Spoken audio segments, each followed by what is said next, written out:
మనకందరికీ తెలుసు, సుదీర్ఘమైనటువంటి పోరాటం తర్వాత తెలంగాణ రాష్ట్రము విడిపోవడం జరిగింది. ఆ రోజు కాంగ్రెస్ పార్టీ 1969లో మరి 369 మంది విద్యార్థులను తుపాకులతో కాల్చి చంపింది, జై తెలంగాణ అన్నందుకు. ఆ తర్వాత ఇటీవల జరిగినటువంటి చివరి దశ పోరాటంలో కూడా 1200 మంది తెలంగాణ ప్రజలు ఆత్మ బలిదానంతో తెలంగాణ వచ్చింది. చివరకు తెలంగాణకు సంబంధించినటువంటి 4 కోట్ల మంది ప్రజలు కాంగ్రెస్ పార్టీ ప్రభుత్వం మెడలు వంచి తెలంగాణ తెచ్చుకున్నారు. కానీ దురదృష్టం ఏంటంటే తెలంగాణ వచ్చిన తర్వాత కాంగ్రెస్ పార్టీ ప్రభుత్వము లేక ఆంధ్రప్రదేశ్ రాష్ట్రంలో కూడా మరి మనతో విడిపోయినటువంటి ఆంధ్రప్రదేశ్ రాష్ట్రము తెలంగాణ అన్నదమ్ముల్లాగా ఒక పోటీ తత్వంతో ఆరోగ్యకరమైనటువంటి వాతావరణంలో 2 రాష్ట్రాలు అభివృద్ధి చేసుకోవాల్సిన అవసరం ఉండింది.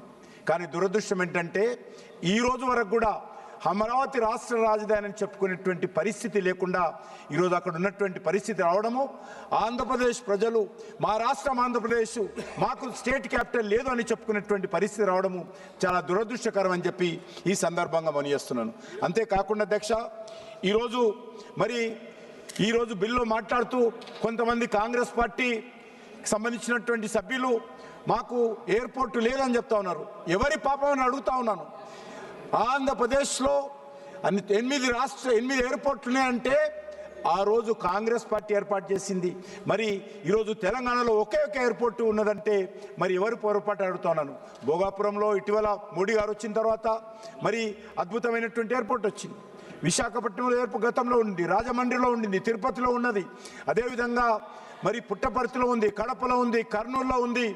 మరి కనీసము మరి తెలంగాణలో కొత్తగూడెంలో, అదేవిధంగా ఆదిలాబాద్లో కావాలి, వరంగల్లో కావాలంటే 10 సంవత్సరాలు బీఆర్ఎస్ పార్టీ అధికారంలో ఉండి ల్యాండ్ ఇవ్వలేదు వరంగల్ ఎయిర్పోర్టుకు. ఈరోజు మళ్ళీ కాంగ్రెస్ పార్టీ గతంలో కూడా వరంగల్ ఎయిర్పోర్టు విషయంలో కానీ, గతంలో ఆదిలాబాద్ విషయంలో కానీ, కొత్తగూడెం విషయంలో కానీ నిర్లక్ష్యం చేసింది. కాంగ్రెస్ పార్టీ అధికారం ఉన్నన్ని రోజులు తెలంగాణలో రైల్వేల అభివృద్ధి జరగలేదు, రైల్వేలు వెనుకబడిపోయినాయి, జాతీయ రహదారులు అభివృద్ధి జరగలేదు, అనేక రకాలుగా తెలంగాణ వెనుకబడింది. కాబట్టే తెలంగాణ ఉద్యమం వచ్చింది. ఈరోజు నేను మనవి చేస్తా ఉన్నాను ఖచ్చితంగా ఈరోజు ఈ యొక్క ఆంధ్రప్రదేశ్ రాష్ట్రానికి అమరావతి రాష్ట్ర రాజధాని కావాలని గత అనేక రోజులుగా భారతీయ జనతా పార్టీ డిమాండ్ చేస్తూ ఉంది. ఈరోజు దానికి ఒక సానుకూలమైనటువంటి పరిస్థితి రావడం ఏదవుతున్నదో చాలా సంతోషమని మనం చేస్తున్నాను. అంతేకాకుండా అన్నదమ్ముల్లాగా ఈ రెండు రాష్ట్రాలు అభివృద్ధి చేసుకోవాల్సిన అవసరం ఉంది, వేగవంతమైనటువంటి అభివృద్ధి జరగాల్సిన అవసరం ఉంది. దానికోసమే ఈరోజు తెలంగాణ వచ్చిన తర్వాత కూడా అధ్యక్ష ఆంధ్రప్రదేశ్ లో కూడా ట్రైబల్ యూనివర్సిటీ రావడం జరిగింది.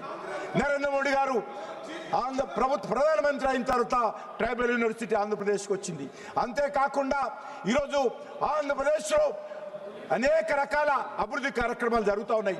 కేంద్ర ప్రభుత్వము పూర్తి స్థాయిలో మోడీ గారి నాయకత్వంలో ఆంధ్రప్రదేశ్ ప్రజల కండగా నిలబడింది.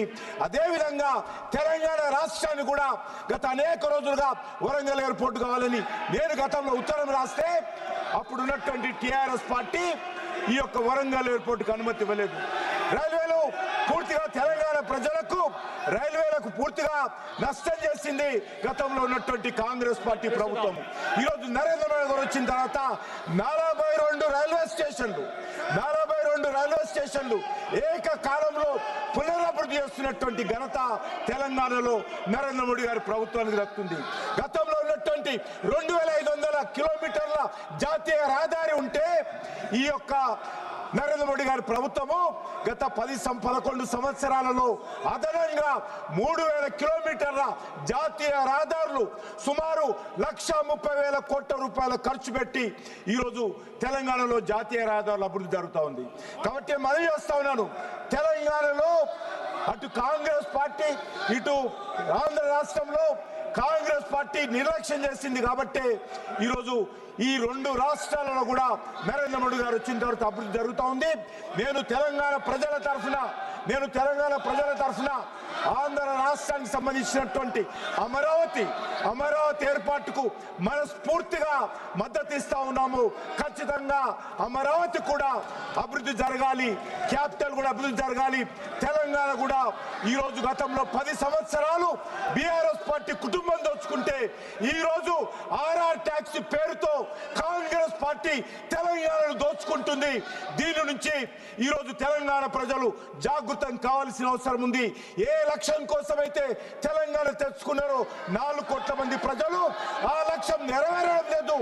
ఆ రకంగా తెలంగాణలో కూడా కాంగ్రెస్ పార్టీ గతంలో అలవాటులాగా తెలంగాణను దోపిడీ చేస్తూ ఉంది. ఈరోజు తెలంగాణ ఏర్పడిన తర్వాత అప్పుల రాష్ట్రంగా మార్చేశారు. ఎంతో సదుద్దేశంతో తెలంగాణ ప్రజలు పోరాటం చేస్తే ఆ పోరాటం ఈరోజు నవ్వుల పాలు చేసే విధంగా వ్యవహరిస్తూ ఉన్నారు. కాబట్టి ఈ తెలంగాణను కాపాడుకోవాల్సిన అవసరం ఉంది. ఆంధ్రప్రదేశ్ తెలంగాణ 2 రాష్ట్రాలు కూడా అన్నదమ్ములాగా అభివృద్ధి జరగాల అవసరం ఉందని కోరుకుంటూ సెలవు తీసుకుంటున్నాను. माननीय डॉक्टर श्रीकांत शिंदे जी, बहुत बहुत धन्यवाद। अरे बैठो ना अभी। बहुत बहुत धन्यवाद अध्यक्ष। बैठिएगा प्लीज, आप बैठिएगा प्लीज, आप बोलिए sir, I rise here today to strongly support Amravati as the rightful capital of Andhra Pradesh. I have seen my friends from TDP fighting for this capital since last 12 years in this parliament.